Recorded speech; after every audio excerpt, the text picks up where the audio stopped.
चलिए ध्यान दीजिए, आज हम लोग नए चैप्टर की शुरुआत करने वाले, ठीक है ना। 6.1 एक्सरसाइज के बाद 6.2 के पहले क्या हमें कुछ इसके बारे में समझना होगा। एक नया एक्सरसाइज है, चैप्टर का नाम क्या होगा इसमें, वर्धमान और ह्रासमान। वर्धमान मीन्स क्या होगा, इंक्रीज करना या इंक्रीजिंग, एंड डिक्रीजिंग मीन्स होता है ह्रास, मतलब कि लॉस होना। आप लोगों ने ऐसा सुना होगा ना, इंक्रीज करना मतलब क्या, बढ़ना या बढ़ोतरी होना, और डिक्रीजिंग मतलब क्या, लॉस होना, कभी होना, है ना। तो अब हमें ऐसे फलन के बारे में पढ़ना होगा। जी हाँ, फलन के बारे में पढ़ना होगा कि कौन सा फलन कब घटता है और कब बढ़ता है, ठीक है ना। किन किन बिंदुओं पर उनका मान घट रहा है, बढ़ रहा है, वही सारी स्थिति को आपको दर्शाना होगा। सबसे पहले फिगर के द्वारा आप ये समझ लीजिए कि अगर मान लीजिए हमारे पास इस प्रकार ये एक्स अक्ष और ये क्या है, वाई अक्ष, ठीक है ना। अगर मान लीजिए हमारे पास कोई फलन है, देखो ये अगर मान लीजिए कोई एक वक्र बनाया जा रहा है, अगर मैं यहाँ पर बात करना चाहूँ इस फलन अगर देखा, ये चित्र आपका इंक्रीज कर रहा है या डिक्रीज कर रहा है, बताओ आप फिगर को देखकर बताइए कि ये जो चीजें हमारे पास एक वक्र बनाई जा रही है, कर्व जो है वो क्या है, इंक्रीज कर रहा है, क्या कर रहा है, इंक्रीज कर रहा है। ऐसे इंक्रीज कर रहा है, अगर मान लीजिए मैं यहाँ बात करना चाहूँ, मैंने कहा यक्स अक्ष ये या क्या है, वाई अक्ष।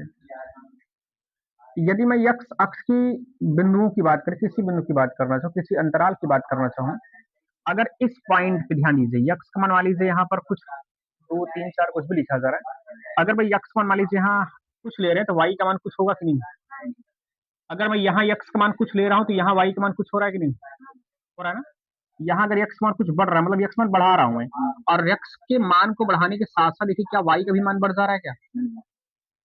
यानी अगर ऐसी स्थिति मिले क्या, यक्स के मान को बढ़ाने पर अगर वाई का भी मान बढ़ जा रहा है, इसका मतलब वो जो एक वक्र बनाया जा रहा है वो कैसा इंक्रीज कर रहा है, क्या कर रहा है, वो वर्धमान फलन हो जाएगा। अगर ये हमारे पास वो फलन बन पा रहा है, मान लीजिए हमारे पास y equal to F of X, हमारे पास कोई फलन है, ठीक है ना।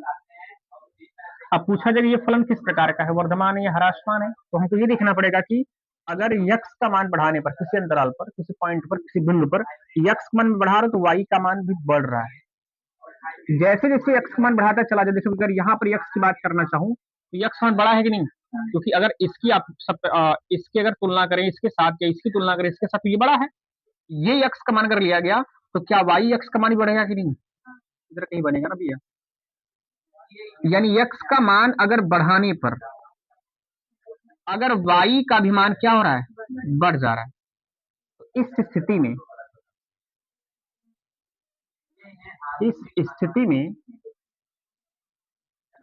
फलन क्या होगा, वर्धमान बताएगा, क्या बताएगा, वर्धमान फलन हो जाएगा। ये ग्राफी मेथड है, इसको भी हम बीजगणितीय विधि द्वारा भी समझने वाले हैं, कैसे क्या करना होगा। हमारे पास अगर फंक्शन दिया जाएगा तो उस फंक्शन का क्या करना होगा कि जा करके वो चीजें तब जाकर हमें पता हो पाएगा कि ये वर्धमान है या ह्रासमान है। अभी वो चीजें बता रहे हैं, सबसे पहले फलन दिया गया उस फलन का हमको डिफरेंशिएशन करना होगा और वहां से इंटरवल निकालना पड़ेगा, तो वो सारी चीजें भी समझा रहा हूँ, पहले आप इसको समझ लीजिए। अब अगर मान लीजिए हमारे पास कोई एक इस प्रकार का कोई एक फिगर, कोई फलन मैं ले रहा हूँ, ये एक्स अक्ष और ये क्या है, वाई अक्ष है, ठीक है ना। हमने इसको इस प्रकार लिया, क्या था, इंक्रीज कर रहा था, क्या कर रहा था। अगर मैं ये फिगर ऐसे बनाना चाहूँ, देखो ये चीज, अभी तो ये चीजें फिलहाल वही चीजें बन गया क्या, ऐसा करिए आप, अगर ऐसे बना लू तो देखो यहाँ अगर मैं यक्स की पॉइंट की बात करना चाहूँ, यहाँ पर यहाँ यक्स मान लिया गया तो वाई का मान क्या है, यक्स का मान कम बा तो वाई का मान का ज्यादा बनता ना। मतलब यक्स का मान अगर हम बढ़ाऊ, मान लीजिए यक्स मान बढ़ाते चला जाऊंगा, लेकिन वाई का मान क्या घटता चला जाएगा नहीं। जैसे इस पॉइंट पे यक्स मान चाहिए थोड़ा सा था, वाई का मान भी जो भी मिल रहा है। अब यहाँ यक्स मान अगर बढ़ा रहा हूँ, लेकिन ये क्या हो रहा है, घट रहा है, यहाँ लूंगा तो घट रहा है, यहाँ लूंगा तो घट रहा है, क्या घट रहा है, वाई का मान घट रहा है, यहाँ भी लूंगा घट रहा है, यहाँ भी लूंगा घट रहा है। यहाँ पर जैसे यक्स मान बढ़ाया गया, इस पॉइंट पर क्या, यहाँ से अगर अंतराल देखना चाहो यक्स मान बढ़ा है कि नहीं, लेकिन वाई का मान कितना हो जा रहा है, देखो यहाँ छोटा हो जा रहा है। ये मैंने माना हमारे पास कोई फंक्शन है, और इस फंक्शन के मैंने कहा कि ना, अगर आप देख सकते हैं यहाँ यक्स का मान अगर हम बढ़ा रहे हैं, लेकिन वाई का मान क्या हो रहा है, घट रहा है। अगर वाई का मान घट रहा है तो इस स्थिति मैंने कह लीजिए यक्स का मान बढ़ाने पर, मैं अगर ऊपर एरो दिखा रहा हूं तो उसको समझ लीजिए क्या बढ़ाने पर, यक्स का मान बढ़ाने पर वाई का मान क्या हो रहा है, घट रहा है। और अगर घट रहा है तो इस स्थिति में हम क्या कर सकते हैं,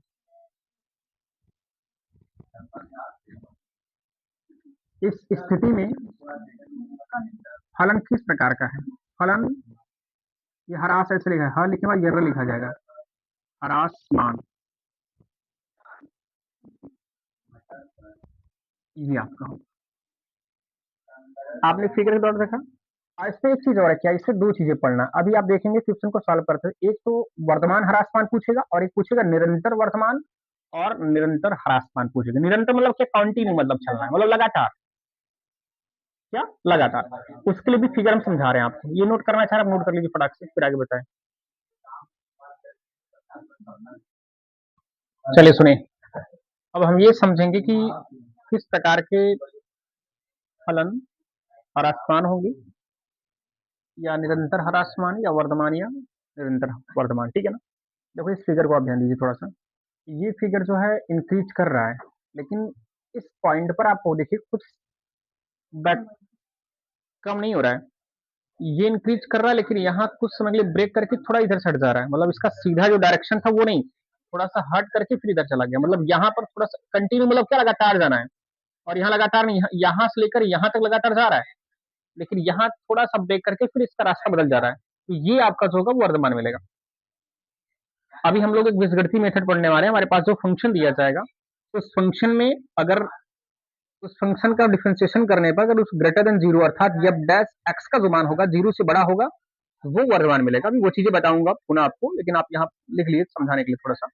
और वही चीजें देखिए, यहाँ पर ये भी हमारे पास ये भी इंक्रीज कर रहा है, लेकिन यहाँ पर कोई प्लग या रुकने वाला कोई कंडीशन नहीं है ना, कि लगातार चल रहा है, लगातार चल रहा है, इस कंडीशन में कह सकते हो कि निरंतर ह्रासमान मिल जाएगा। क्या मिल जाएगा, निरंतर ह्रासमान। इस स्थिति में क्या होगा, फार्मूला जब dash X greater than equal to zero, मतलब यक्स का मान अगर जीरो के बराबर व जीरो से बड़ा होगा, तो ऐसी स्थिति को मैं लिख सकता हूँ क्या, निरंतर ह्रासमान, सॉरी ह्रासमान वर्धमान। तो यहाँ देखिए वही चीज जैसे यहाँ पर था, इसी का जस्ट उल्टा, ये इंक्रीज कर रहा है, डिक्रीज कर रहा है, डिक्रीजिंग कर रहा है, लेकिन हाँ यहाँ पर देखिए प्लग 2 मिनट के क्या कर रहा है, रास्ता चेंज कर दे रहा है, तो ये हमारा ह्रासमान हो जाएगा, ये निरंतर आपका निरंतर ह्रासमान हो जाएगा। और ये कंडीशन के फार्मूले, फिलहाल इस चीज को मैं और समझा दूंगा आपको, तो इतनी चीजें आप समझे नहीं। मान लीजिए हमारे पास, मैंने कहा ना ये फंक्शन है कोई, y equal to F of X, F of X लिखा जा रहा है, और हमारे पास जो फंक्शन होगा, उस फंक्शन में हमारे पास अगर डिफरेंशिएशन कर रहे हैं, उसका मान जीरो से बड़ा होगा, तो हमें क्या मिलेगा, वर्धमान फलन मिलेगा। और अगर मान लीजिए जीरो से बड़ा उसके बराबर मिलेगा, तो क्या मिलेगा, हमारा निरंतर बन जाएगा और ह्रासमान की लेस बन जाएगा। सभी आपको फंक्शन दिए हैं, आप लिख सकते हैं इस प्रकार से, ठीक है ना। इसे फिगर बना लीजिए आप।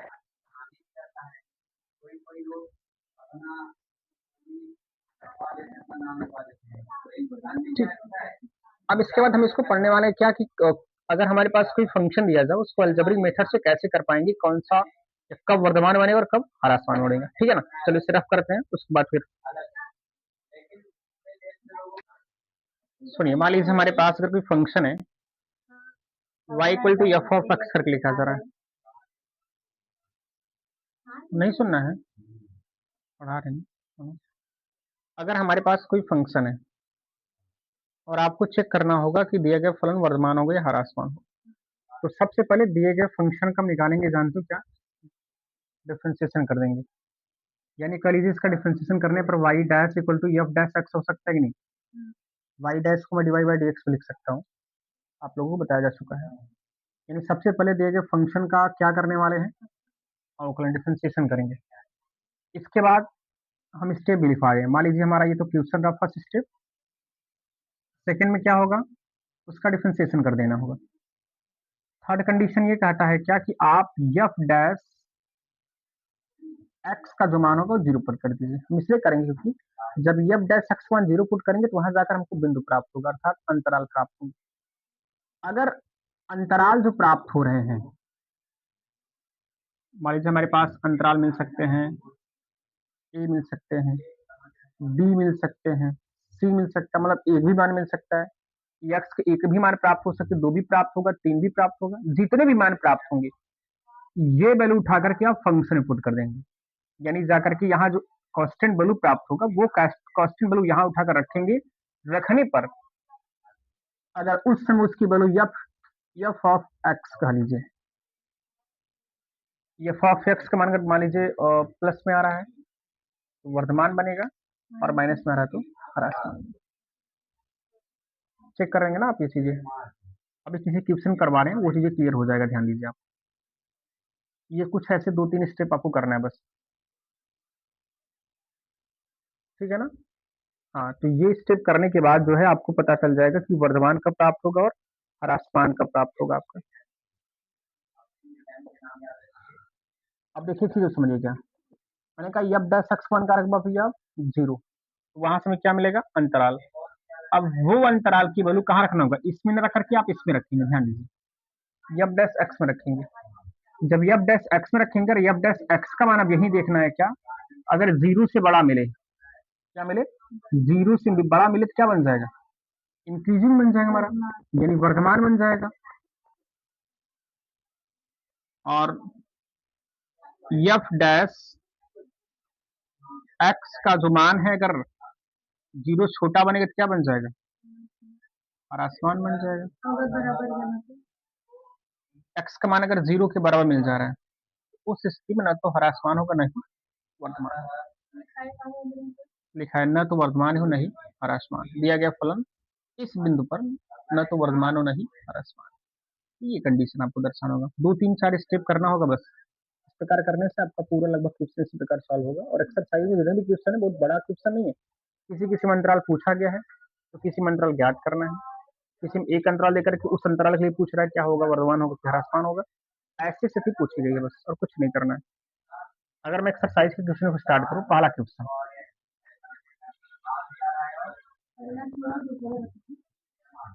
अच्छा काम करिए, ये चीज जो है आप इतना कर लीजिए, इसका एक वीडियो बना देंगे, उसको सेकंड वाले का 6.2 से स्टार्ट करेंगे, है ना, नहीं समझूंगा।